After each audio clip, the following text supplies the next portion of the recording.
Hello friends, today we are here to watch the tutorial on how to remove, change or add Windows 11 login password. We will go for training without delay. To add, delete or change the password, we must do this from the Windows settings and the account section. There are two ways to access this settings window.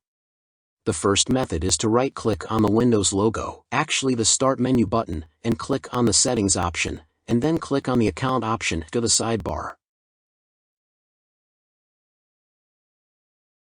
Second method is, click on the Start menu and click on the username from the bottom of the window and click on the option to change the account settings, then click on the Site option.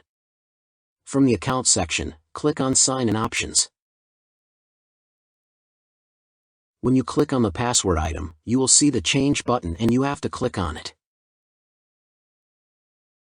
In this window, as written, you must enter the current Windows password and press the Next key.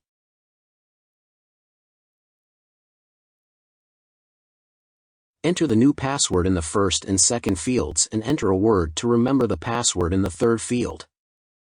I took the word % as the password, and to indicate this, I typed the first and last letter and put stars in the middle letters. This will guide you to remember the password whenever you forget it. Of course, it is your opinion what word to write for the hint, but it is very important to write anything that people do not guess or understand your password. By pressing the Next key and then the Finish key, the work will be completed successfully. As you can guess, if you leave all three fields empty, the password will actually be deleted. Add this option, you will actually see that Windows does not have a password and you are supposed to define a password for it.